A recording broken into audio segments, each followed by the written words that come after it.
د بینظیر د روپو اهم معلومات د سره شیر کوم د هغې کسان د پاره کوم کسان ته چې وایي ګوتې ولګوئ، ځینې ته وایي اندراج وکړئ، ځینې ته وایي رجسټریشن وکړئ.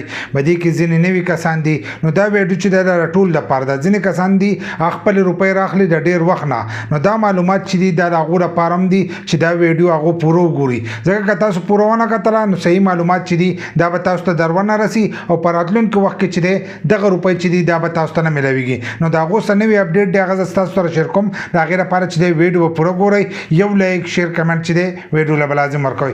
بل دا ویډیو معلوماتي او د غریبانو دپاره نو تاسو راواخلئ مخکې شیر کړئ چې نورو غریبانو ته ور ورسي. نو ځینې کسان ته راځي اکثر ورته وایي تاسو دوباره اندراج وکړئ، یا دې لاړ چې پیسې راخلئ نو دې ته وایي تاسو ګوتې ولګوئ. نو ځینې کسان وایي چې موږ ګوتې ولګوو نو موږ ته به دغه روپۍ چې دي دا میلاویږي که نه میلاویږي. ځینې کسان پکې دا خبره هم کوي چې ګوتې ولګولې نو بیا به دغه روپۍ چې دي دا به تاسو ته نه میلاویږي. ځینې وایي اندراج دې وکړو نو دغه روپۍ چې دي تاسو ته به نه میلاویږي. ځینې کسان وایي چې رجسټریشن وکړئ نو بیا به هم دا روپۍ تاسو ته نه میلاویږي. نو دا ټول هر سره چې دي دا یو دي. که تاسو ته وایي چې ګوتې ولګوئ، اندراج وکړئ، رجسټریشن وکړئ، سروې وکړئ، نو دا ټوله یوه خبره ده چې تاسو به د دې لپاره دوباره رجسټریشن کوئ.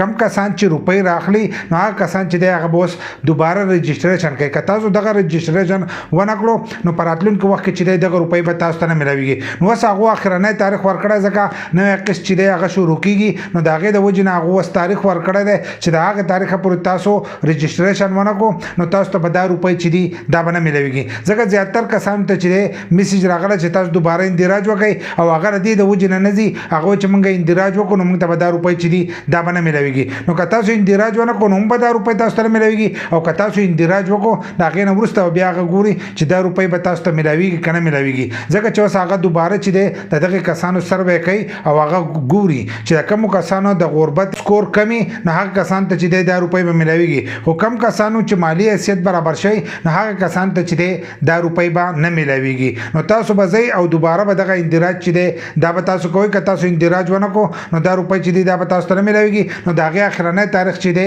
هغه یې اوس 30 اګست ورکړی دی، و چې د 30 اګست پورې کومو کسانو اندراج ونه کړو نو د هغې نه وروسته چې دی بیا به هغو ته دغه نوی قسم نه میلاویږي، او په راتلونکي وخت کې چې دی هغو ته به هم دا روپۍ چې دي نه میلاویږي. نو تاسو کوشش وکړئ چې کومو کسان ته راغلي دي چې دوباره اندراج وکړئ نو لاړ شئ او خپل اندراج چې دی دا وکړئ.